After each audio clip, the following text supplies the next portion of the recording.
apa-apa. Kepala bapa kau. Kau nak tengok bapa kau tengok video, okey aku akan send kat bapa kau. Tak payahlah rakam. Rakam saja. Tunjuk muka ni, muka ni. Kau buat macam ni Tak kesian tak? Ha? Tak fikir malu, anak-anak dah besar. Ha? Bang, tolong bang. Tolong. Okey. Pergi turun tu. Sorry bang. Bawa pergi turun. Ha? Ha? Kau ni jantan je ni. Apa kau tanya? Apa tak tanya kau? Ha? Ha? Kau ni. Kau tahu kan bini aku kan? Ha? Dah berapa lama dah buat kerja ni? Berapa lama? Kau ada bini orang kau nak kacau lah. Ha? Berapa lama? Berapa lama aku tanya? Ha. Ha? Tak tengok Berapa angin lama? lagi. Ha? Ha? Bang, nanti. Okey, kau nak bawa, you bawa, abang nak bikin apa. Okey. Tunggu pejabat kau sampai. Tunggu polis dengan pejabat kau. Assalamualaikum dan salam sejahtera semua. Semalam tular satu rakaman video tentang seorang wanita yang berstatus isteri orang ditangkap halwat oleh suaminya sendiri di sebuah hotel di ibu kota. Kes isteri curang bukan masalah terpencil, tapi banyak berlaku, cuma kurang didedahkan bagi menjaga aib. Kebanyakan berakhir dengan perceraian secara baik. Banyak punca yang menyebabkan seorang isteri berlaku curang dengan suaminya walaupun sudah mempunyai anak. Curang ni benda yang sangat sensitif dan menyakitkan hati. Kita dikhianati oleh orang yang kita percaya. Semuanya bermula dengan kepercayaan dan akhirnya kepercayaan itu dikhianati. Jadi apabila kepercayaan dikhianati, maka kesakitan itu memang terlalu dalam. Di sini saya kongsikan beberapa faktor yang menyebabkan wanita berlaku curang dengan pasangannya. Yang pertama ialah kurang perhatian.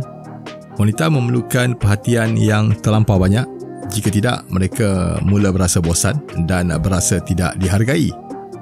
Dan dari situ mulalah mereka bermain dengan pelbagai perasaan dan seterusnya mereka melayan lelaki lain yang memberikan perhatian kepada mereka. Biasanya lelaki bila sudah berkahwin, kebanyakannya tidak lagi memberikan perhatian seperti zaman percintaan dahulu. Bila perkahwinan itu sudah lama, maka lelaki itu berasa selesa dan ambil mudah. Sebab lelaki beranggapan sebagai suami isteri, masing-masing ada tanggungjawab dan komitmen.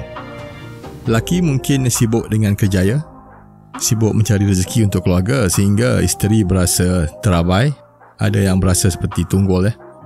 Wanita sentiasa mahukan perasaan dihargai dan diingini. Walau sibuk macam mana pun, seorang suami perlu kerap menghubungi isteri. Tak boleh terus diam dan tidak menghubungi langsung. Dan kena kerap beri hadiah. Kerap memuji isteri cantik, puji itu dan puji ini, bahawa pergi bercuti dan sebagainya. Bila wanita berasa seperti tunggul dan jiwa mereka kosong, mereka mula buat hal seperti bergaduh dengan suami untuk menarik perhatian. Tapi lama-kelamaan perasaan sayang itu hilang dan bertukar menjadi benci. Yang kedua ialah faktor ada lelaki lain yang lebih baik daripada suaminya. Lebih baik di sini mungkin dari segi kewangan, paras rupa atau kemampuan melakukan hubungan seksual. Banyak kes saya lihat wanita yang sudah bersuami curang dengan lelaki lebih muda atau lebih tua yang dapat menawarkan kehidupan lebih baik kepadanya berbanding pasangannya. Lagi-lagi wanita yang ada paras rupa atau status ekonomi yang baik. Ada ramai lelaki termasuk yang lebih muda beratur untuk menjalinkan hubungan.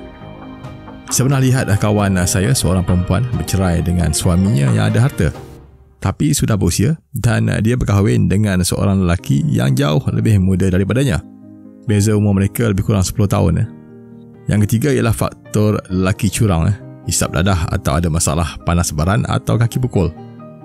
Jadi wanita ini mencari tempat mengadu dan akhirnya menjalinkan hubungan terlarang. Sepatutnya pergi ke mahkamah dulu untuk selesaikan proses cerai. Kebanyakan kes perceraian yang saya lihat adalah kerana isteri minta cerai disebabkan sudah ada orang lain. Bukan suami yang menceraikan isterinya disebabkan kehadiran orang ketiga. Yang keempat, isteri atau suami tidak mempunyai hubungan baik dengan ahli keluarga pasangan. Ini boleh menyebabkan berlaku perceraian kerana sering bermandikan air mata. Ada juga isteri atau suami yang tidak selesa berada di rumah mentua. Jadi lebih kerap pulang ke rumah ibu bapanya sendiri Lama-kelamaan, kesabaran makin kendur dan berlakulah pergaduhan yang membawa kepada perceraian. Yang kelima, suami mati pucuk atau kurang nafsu seks disebabkan penat bekerja atau masalah kesihatan. Ini pun antara punca perceraian. Ada lelaki yang terlibat dalam kemalangan dan jadi cacat dan terlantar. Jadi banyak kes wanita minta cerai dan meninggalkan suaminya dalam keadaan sebegitu.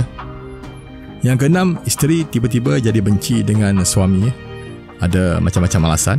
Misalnya suami merokok atau kelihatan selekeh di mata isteri kerana tak menjaga penampilan, sehingga si isteri berasa malu untuk keluar bersama suami di halayak ramai.